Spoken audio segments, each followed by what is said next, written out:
sebagainya. Adapun untuk imam, nah itu mutlak harus hafal. Nggak ada imam nyontek gitu kan. Jadi kalau saya bertahan, imam tuh mesti hafal. Ya, kalau nggak hafal ngapain jadi imam gitu kan. Allahu Akbar. Dari saudariku LH, gitu kan. Assalamualaikum warahmatullahi wabarakatuh. Salam warahmatullahi wabarakatuh. Pak Ustadz izin bertanya. Baik. 1. Bolehkah membaca mushaf saat sholat fardu sendirian? 2. Ibu saya kan sudah tua, Pak Ustadz. Dan maaf bacaan sholatnya ada yang keliru. Bolehkah saat saya jadi imamnya menzahirkan semua bacaan sholat dari takbir sampai salam? Terima kasih Pak Ustadz. Baik, begini. Saudariku, semoga Allah muliakan Anda dan ikhtiar Anda. Semoga dijadikan anak yang saleh, bermanfaat untuk orang tua, dan semoga ibunda diberkahi di akhir usia-usia, ya maksud saya menuju kepada usia sepuh. Karena kalau kita katakan akhir, jangan dikaitkan selalu dengan kematian ya, karena orang muda pun bisa meninggal ya. Banyak orang sehat juga bahkan wafat duluan dibandingkan orang sakit, demikian seterusnya ya. Karena itu jika ada peluang kita berbaik, berbakti kepada orang tua kita, bahkan oleh Allah berikan umur yang panjang, itu kesempatan bagi kita untuk bisa memberikan bakti yang terbaik, dan semoga itu jalan kita untuk mendapatkan surganya. Kita jawab pertanyaannya. 1. Bolehkah membaca mushaf saat salat fardu sendirian? Tidak. Dalam salat fardu, maka yang dibacakan yang kita hafalkan ya, baik sendirian ataupun berjamaah, yang kita hafalkan. Karena yang dituntut dari Al-Quran itu sederhana. Quran surah ke-73 Al-Muzammil ayat ke-20, faqra'u ma tayassara minal Quran. Baca yang kita hafalkan dari Al-Quran, yang paling mudah kita hafalkan. Kalaupun yang dibaca hafalnya kulhu, ya kulhu aja. Ya kulhu wallah, kulhu wallah, kulhu wallah, silakan. Sambil kita membaca itu, kita menghafalkan lagi surat yang lainnya. Besoknya misalnya sudah ikhlas, alhamdulillah. Besoknya berubah lagi, misalnya surat Al-Falaq. Besoknya lagi An-Nas, ya. Besoknya lagi naik lagi misalnya ke Ad-Duha, naik lagi Al-Insyirah, naik terus, gitu kan? Sampai kita bertahap jadi lebih baik, lebih baik. Dan diniatkan ikhlas karena Allah. Jangan dibandingkan dengan orang lain. Kita jadi diri kita pribadi. Jadikan orang lain sebagai motivasi. Jangan disamakan. Jangan disamakan, karena setiap orang punya orientasi berbeda-beda. Ya, setiap orang punya tahapan yang beda-beda, punya pilihan masing-masing. Ya, walikulli wijhatun huwa muwalliha fastabiqul khairat. Quran surah kedua Al-Baqarah ayat 148. Ayat 148 paling kanan sebelah atas di mushaf. Walikulli wijhatun huwa muwalliha. Setiap orang itu punya orientasi masing-masing.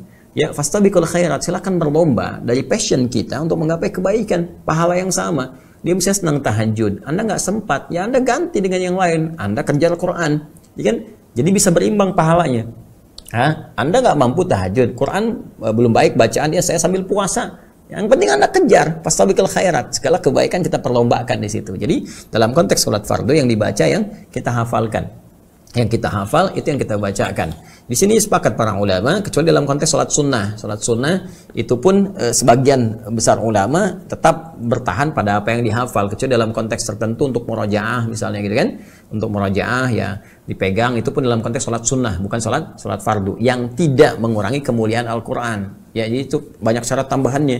Jadi jangan sampai ketika pegang mushaf tiba-tiba mau sujud, Quran disimpan tempat yang rendah gitu kan, dan sebagainya. Itu harus cari wasilah-wasilah yang tidak merendahkan kemuliaan Al-Quran. Jadi jalan terbaiknya coba dihafalkan baik-baik. Di luar sholat baru kita bacakan lagi. Sholat dibacakan yang kita hafalkan dari situ. Yang biasanya terjadi di sholat-sholat seperti Ramadan ya. Ya, sholat seperti Ramadan. Jadi kalau orang sendirian itu jarang sekali pegang mushaf. Biasanya kalau Ramadan jadi makmum untuk menyimak gitu kan. Nah, itu pun ada perselisihan pendapat di kalangan ulama yang membolehkan tetap dalam konteks ibadah sunnah, itu pun yang sekiranya menggunakan mushaf dalam kondisi yang tidak merendahkan kemuliaannya. Jadi kecil, lihat, masukin kantong kalau sujud gitu kan, tidak ada potensi jatuh dan sebagainya. Adapun untuk imam, nah itu mutlak harus hafal. Nggak ada imam nyontek gitu kan. Jadi kalau saya bertahan, imam tuh mesti hafal. Ya, kalau nggak hafal ngapain jadi imam gitu kan. Nah, dari dalam konteks tertentu kadang kita temukan, kalau saya berpendapat mengambil pendapat para jumhur ulama yang menekankan bahwa imam itu menjadi imam karena hafal, bagus bacaannya. Ya, orang yang afqah, orang yang paling fikih, ya, kemudian asan, orang yang paling tua, sepuh, paham fikih salat, kemudian paling bagus bacaannya, ajwad, paling mengerti, ya. Jadi bukan belum hafal kemudian maksain jadi imam atau membaca ayat yang nggak hafal, itu yang tidak diperkenankan. Atau misalnya mohon izin ya, ini hanya saling share saja. Kadang-kadang saya temukan di depan imam itu ada tempat mushaf besar dibuka begini, ya imamnya baca, ya itu kan di luar sholat. Kalau di dalam sholat ya sudah ditutup gitu kan. Nah, jangan sampai lagi baca begini, udah kipas angin hilang gitu kan, dari Al-Baqarah tiba-tiba pindah misalnya ke Al-Hujurat. Nah, ini susah. balik laginya ini jadi persoalan juga. Ya ayyuhalladzina amanu nggak selesai gitu kan. Baik, karena ayat yang pengen dibaca kutiba alaikumusiyam, sementara yang terbuka ayyuhalladzina amanu la yasraqu minkum gitu. Jadi repot. Wallahu taala alam bissawab. Itu yang pertama. Yang kedua terkait dengan kondisi ibunda, semoga Allah jaga kesehatan beliau. Dalam kondisi ini Anda jadi imam tetap sekalipun jadi imam mempertahankan syarat-syarat dan ketentuan yang berlaku, rukun syaratnya tetap berlaku ya. Maka dalam konteks salat jahar, maka jaharkan yang layak dijaharkan. Apa yang layak dijaharkan? Al-Fatihah dijaharkan. Kemudian apalagi ya dalam bacaan surat dijaharkan. Kalau yang sir tetap sir. Yang sir tetap sir. Kenapa? Karena berbeda antara ibunda Anda dengan Anda. Kalau ibunda misalnya dalam kondisi sudah masuk makna kondisi yang kurang kesadarannya atau kondisi dalam medis misalnya masuk pikunnya dan sebagainya, itu agak berbeda penilaiannya. Ya, hisabnya agak berbeda, lain, ada toleransinya. Orang-orang yang nggak sadar, gitu ya.